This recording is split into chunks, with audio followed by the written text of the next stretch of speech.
Record labels might still sign you if your mastering isn't perfect, but your mixing needs to be. We'll talk about how to do this and more. Welcome back, I'm musicbyLukas, and for the past 3 years, I've been traveling full-time, producing, DJing, speaking, and creating content and videos to help music producers grow. And as always, one of the first 50 comments is gonna win a free sound bank for my website, teammbl.com. So let's jump right into it. Today, I'm gonna talk to you about the production skills you need to work on if you wanna start getting signed, start getting supported, or even if you're self-releasing, start reaching new heights with the quality of your music. Labels might still sign you if your mastering isn't perfect, but your mixing needs to be. And I can tell you from the hundreds of weekly demos we get on teammbl.com that mixing is the #1 thing holding back most producers from reaching their goals. So how do you improve your mixing? Well, obviously you can watch tutorials like here on YouTube, but if you want to take it to that next level, here are some options. Collab with someone who is good at mixing. So this is super helpful because when you collab with someone who's good at mixing, not only are they going to be able to help you mix the track, but they can also teach you their methods, especially if you're able to like hop on a video stream together and work on your track. You can go back and forth and you're really gonna get a lot of improvement this way. Next, getting feedback from producers who are good at mixing. This is really important because if you're not good at mixing and you're getting feedback from people who are also not good at mixing,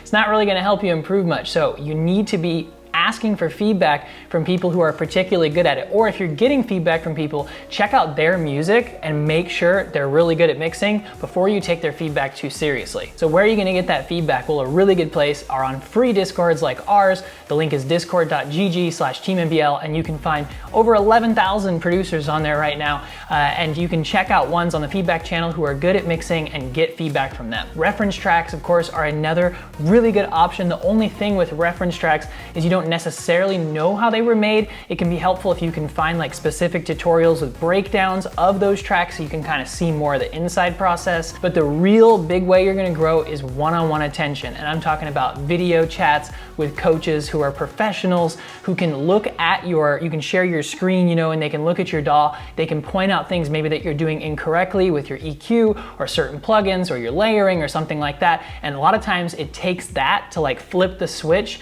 and make it so you realize, what you could be doing differently, and that makes all your future tracks much better. Of course, we do video coaching on my membership team with people like Mo Falk, Cashja, and myself, but there's also, of course, other places that you can go to get that as well, but video coaching is top. The next thing you need to improve is your songwriting and your arrangement. The biggest thing, I think, is originality, because I can tell you from experience, again, with all these demos we're getting for teammbl.com, and we only have so many tracks, like for example, that we can put on our radio show. Sometimes I'll have like 20 tracks that all sound like a Stamped Records bass house track, and I just have to like choose almost at random because they all sound good, they all sound great, but they all sound the same. And that's the problem when you produce music that sounds the same. It kind of like, you have less of a chance to be picked out because you're kind of just in this group of a bunch of other people that sound like you. So it's really important for you to be original so you can stand away from everybody else, and the labels and radio shows can be like, ooh, I definitely need that one. And arrangement, I'm talking about making playable tracks, because you have to remember with labels,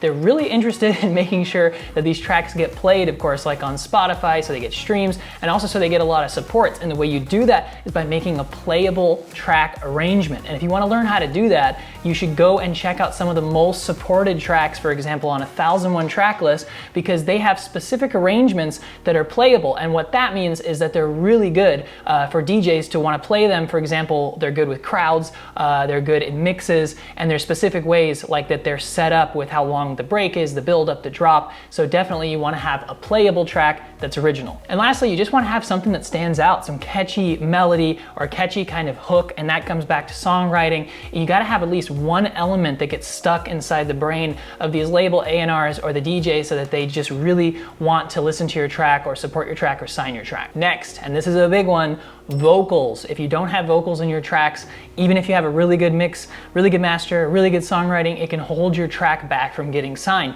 But how do you do vocals properly? Let's talk about it. One easy way you can bring vocals into your tracks is to use samples, like from websites like Splice. I use these all the time, but it's very important for you to make these vocals original and unique, because what a lot of producers do is they just go download the sample that's on Splice and they don't really edit it at all. They don't pitch bend it, they don't chop it up, they don't make it unique. Like a lot of times when I'm using samples, I'll actually use 2 or 3 different samples that are not even really related, and I'll turn them into like one vocal by chopping them up, pitch bending them, making them really unique, and it'll almost be impossible for another producer to have created that same result that I did. So my song still stands out. The next one is to record your own vocals, and if you're wondering how to do that, how to record your own vocals and make it sound cool, you can check out this video that I did with Mo Falk, because he does break down a bit on how he records his own vocals for his music. But this can be really awesome because you have more control and you can just kind of do it yourself in your own studio, and it's just like, you know, cost effective too, because you're not going to spend a bunch of money on a vocal, you don't have to worry about contracts,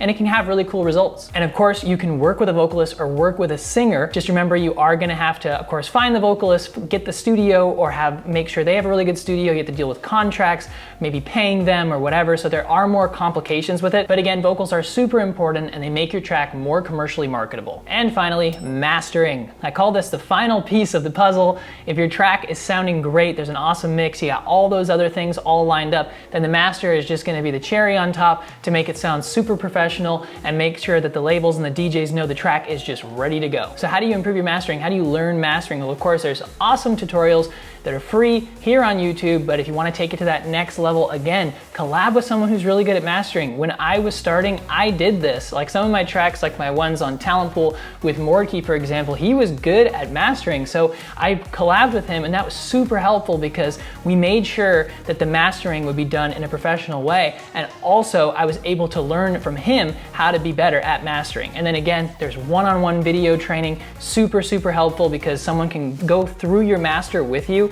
and kind of just break down, you know, twist this knob, twist that knob, like turn this up, turn this down, EQ it differently, that kind of stuff, and really help make your track sound awesome. And lastly, you can just hire someone to master your track for you. A lot of top producers, a lot of your favorite producers, they make their own tracks, they do the work, but they get someone else to master the track for them because they just want to make sure that it sounds as good as possible. Because with your current skills, if you can get it 90% there, that's awesome. But imagine if you can hire someone to get it 100% there. Wouldn't you rather your fans and your audience hear something that's 100% amazing? And another thing is, don't be too hard on yourself if you're not the best at mastering, because to be honest, people spend their entire careers becoming a professional mastering engineer, and they do it their whole life, and it's their one thing that they're good at. So can you really expect that you're going to be able to be as good as these people who dedicate their whole professional life to that one craft? So that's the thing, is like, don't be too hard on yourself if you're not the best at mastering.